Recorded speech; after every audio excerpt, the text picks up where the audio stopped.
Thank you very much, everyone. That is indeed a very, very warm Suffolk welcome. I appreciate it.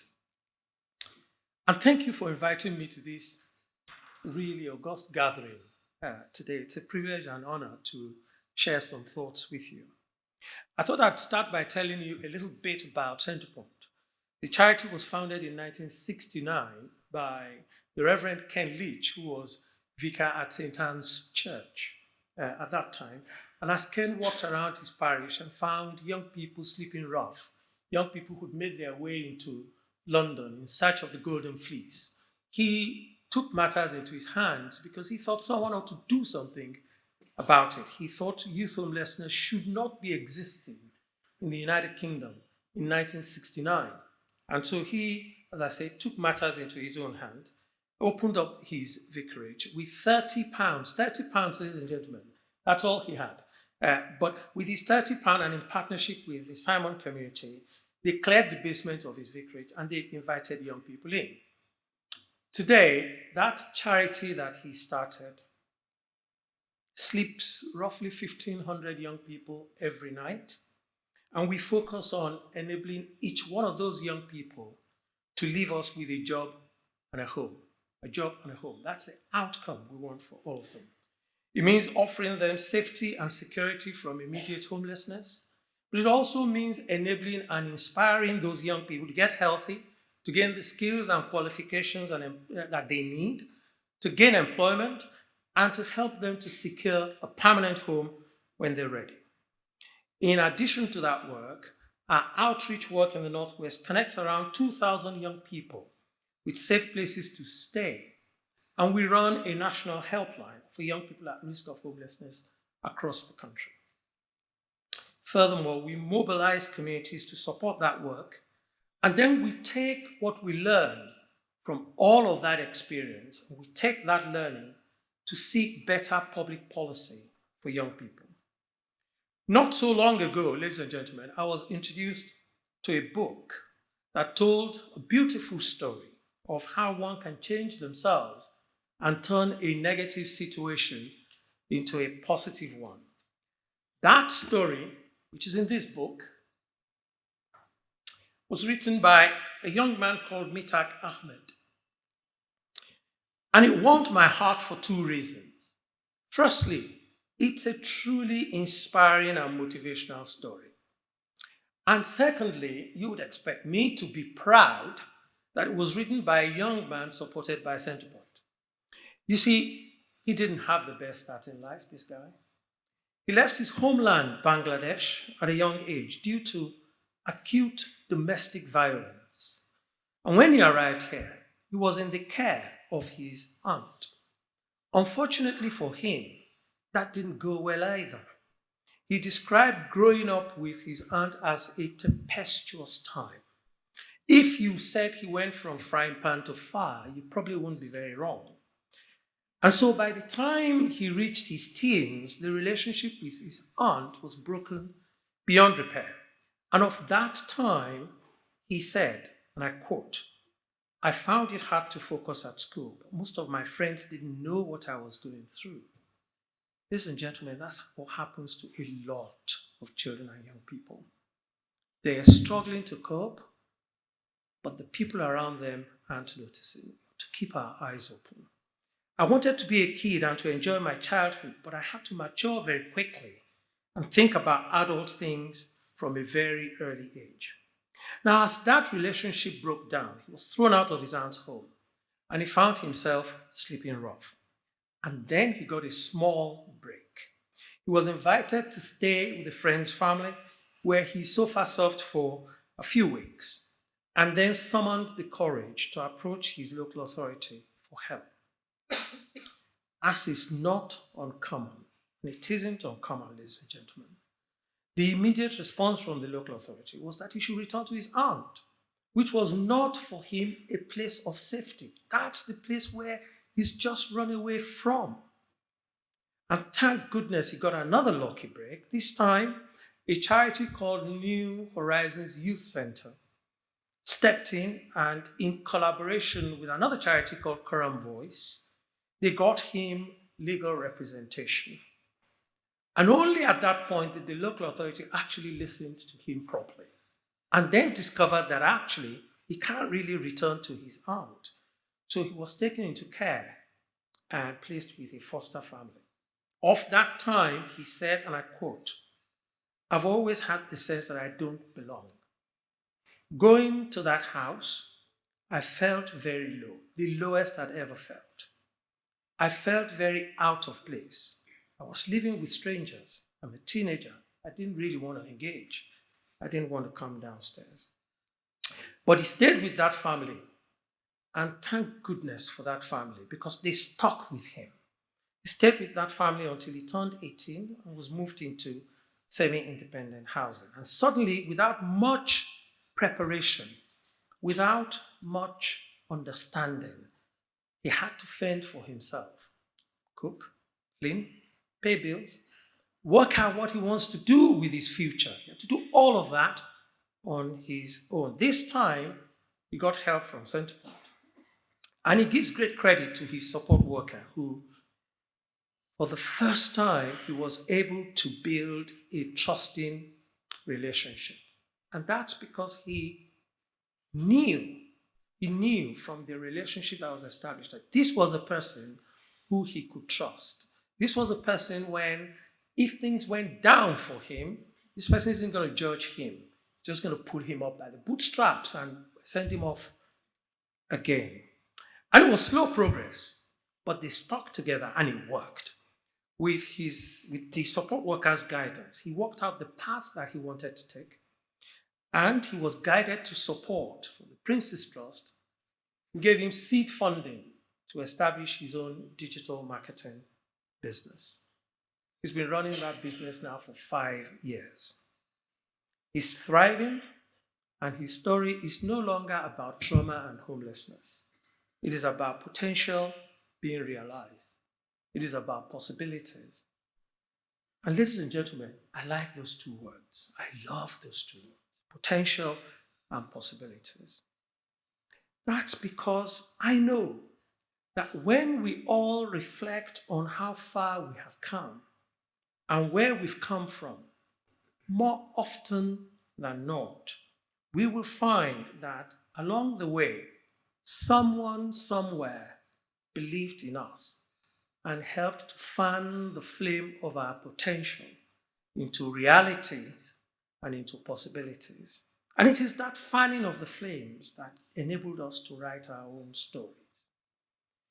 However, important as those two words are, I actually want to focus on 3 other aspects of Metak's story that are critical, I think, for where we are today. To succeed, you see, Metak needed security by way of safety and social support. He needed to be connected to others, and he needed to belong somewhere. He needed security, he needed connection, and he needed belonging. A couple of years ago, the Center for Social Justice, many of you would have heard of them, they polled 5,000 individuals up and down the country and to find an answer to this key question: what is it that enables communities to thrive? They found that the 3 key pillars of thriving communities are security, connection, and belonging. When people talk about security, they mean physical security and the social safety net, usually offered by governments, but also offered by us, people like us sat in this room here. They need social support structures that are grounded in local, caring, interpersonal relationships. When they talk about connection, they have in mind good neighborliness. They have in mind local networks that enable them to join with others. They need local social places and opportunities to meet with others and participate together. And when they talk about belonging, they're thinking about a sense of place, a sense of being included. They want opportunities for engagement so that they can feel welcome and valued in their communities. They want pride in their local culture and in their heritage. That's what they mean by belonging. Today, we have emerged from a global pandemic that gobbled up the best part of the last 2 years, left a hole in the nation's finances, and has contributed to an ongoing cost of living crisis that we've talked about. These are tough times, and people need security, connection, and belonging even more so now than they did before. We think about the cost of living crisis as a financial crisis. Ladies and gentlemen, it is a financial crisis. People are struggling to feed their children, to put fuel in their cars, to pay for transport to go to work. Problem debt is rising, and far too many people fear losing their home. So it is indeed a financial crisis. But it is also an emotional crisis. Because through these different challenges, the population of those people whose mental health is thriving is actually diminishing. And the population of those whose mental health is struggling is expanding. Those people, they need our help, they need our attention now. Because if they don't get attention now, they will join the growing population of people who are suffering mental ill health. Up and down the country, we're seeing more and more emotional distress. And all this compound a pre-existing housing crisis. We know that 3 million homes were built in the 60s. But in the 2010s, 1.3 million homes were built. That means house building has halved in 50 years, whereas population has grown and the shape of families have changed. Families, if you will, are no longer like that. They're like this, long. And it is estimated that here in Suffolk, you will need to build 62,000 new homes over the next 20 years if you are to meet demand. That housing crisis is affecting many people right across the country. People are priced out of owning a home on the one hand, and they can't get access to social housing on the other hand. Today, more than 1 million households are on local authority waiting lists up and down the country for a decent place to live. With no choice, they turn to the private rented sector. But there isn't much joy there either. In some parts of the country, it is almost impossible to rent a property if you are on social housing, social security. And in many parts of the country, it is becoming unaffordable to rent on a low income as well. So even if you're working, it's still difficult. And so people are forced to take whatever it is that they can afford, even if it's damp and cramped, or away from jobs and their networks. Of course, all of that has implications for homelessness. After the success, ladies and gentlemen, of Everyone In, which was a campaign during the pandemic to get rough sleepers off the streets into houses, whereby all of them were taken off, it feels like we're back to the poor old days now, with rough sleeping starting to go up again. You just need to walk around your communities and you'll see it happening. Nationally, rough sleeping has increased by a third just in the last quarter alone. Just in the last quarter. And we're seeing that trend here. When we come to young people homeless, ladies and gentlemen, last year, 129,000 young people, 129,000, presented to local authorities and asked for help because they were homeless. That's up from 122,000 the year before. If I could just paint a picture for you, if I may. That is a population of young people who will fit into the Portman Road Stadium 4 times over. And there will be 9,000 at the gates who can't get it still, even filling it 4 times over. All of those challenges have a big impact on young people. Yet those young people are not just our future. They are our greatest hope. They carry the heaviest burden. This is the generation that will pay the full price of austerity, of the pandemic, of social care, of climate change. They will bear the brunt of the economic, social, and environmental costs. And they face the twin challenges of an aging population and inadequate disposable income to save for housing and pensions. These challenges, financial, emotional, housing, youth, they require us, ladies and gentlemen, to double down on the things that we're doing to offer people security, connection, and belonging. For example, we can help to facilitate the security of decent and safe places to live. We can help to facilitate the security of strong family relationships. We can connect people by supporting a volunteering infrastructure that might help with issues such as loneliness, which has become a bit of an epidemic, especially amongst older people. But it isn't a problem that just affects older people. We ran a poll of young people in Centrepoint hostels, and I was shocked to discover how big the proportion of them were who said they were suffering from loneliness. And so people need connection to avoid these sort of issues. And as high streets empty of retail, perhaps we have an opportunity, ladies and gentlemen, to recast them as hub streets, places for youth centers, for family hubs, for community art centers, even places of worship, all of which will facilitate that sense of belonging that people so crave. People need to belong. Now, governments, national and local, have a big part to play, but they can't solve this problem alone. We need to partner and collaborate. We need to pool resources, government, business, charities, faith groups, social enterprises, all working together, each playing our part.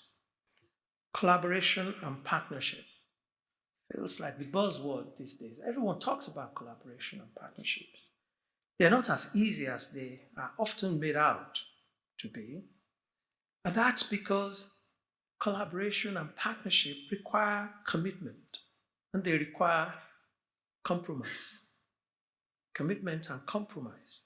But I think commitment and compromise are the price that we must pay if we want those bold new ideas to come to the front, if we want those bold new ideas to be tested, if we want to roll out these successful new ideas, then the price of commitment and compromise is worth paying. You see, in tackling social issues, ladies and gentlemen, we often tend to seek outcomes in ways that stifle innovation and out-of-the-box thinking. That's because we like things that we can easily count, things we can put a number to. But where that leads us is a place where we just end up managing problems rather than solving them. If we want to solve problems, we must accept that some new ideas we test will fail. But that isn't failure. We've just learned. And we must accept that we'll get back on the horse and try again. We must not be discouraged from moving on. We must accept that not everything that counts can be counted, and that it's not everything that can be counted that actually counts. Compromise will require donors to collaborate too, perhaps clubbing together when necessary to offer more sizable and longer-term funding for projects, maybe making one sizable, impactful donation rather than breaking that donation into lots of small parts that have less impact. At Centrepoint, we have a bold vision. We believe that youth homelessness is not inevitable, and therefore that it can be ended. And in fact, we think it should be ended by 2037. So we've put a date on it. Some people say that is brave. You might say it's foolish. And you'll be okay to say that. Personally, I prefer brave. But only time will tell, isn't it? What I can tell you is we're not flying blind. We know and we acknowledge that youth homelessness has many triggers. And the ecosystem around it is so interlinked that the threat of its occurrence can never be removed from young people. We know that. But we believe it can still be ended in practical terms because it is possible significantly to reduce the number of young people who are becoming homeless every year. We don't want to see 129,000 young people asking for help every year. We know that it is possible to ensure that there is a clear, accessible, and effective pathway for the few to whom it might inevitably occur. So ending youth homelessness means three things. Reducing that flow of young people becoming homeless every year. We must do that. And that means we have to identify children who are at risk and support them and their families at an early age so that they don't become homeless at 16. Secondly, for the few who do slip through the net, despite our best efforts, and we believe that they will be few, we do the right things. We think it is possible to offer a quick, holistic solution to provide a safe and stable place to live in. And then thirdly, we believe it is possible to provide affordable options for a permanent home once a young person is ready to live independently.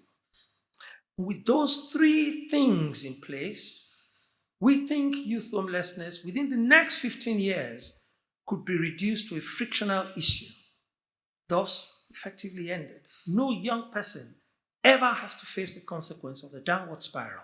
No young person ever has to sleep rough. But we also know that we cannot do that alone.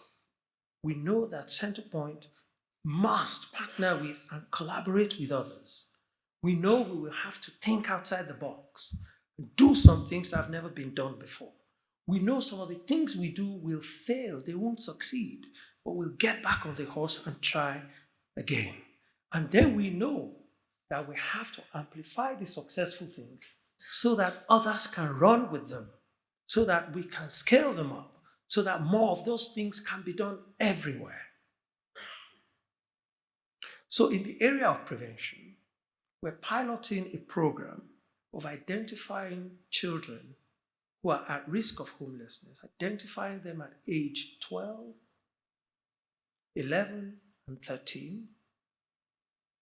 Children who are at risk but are not in the sights of social services.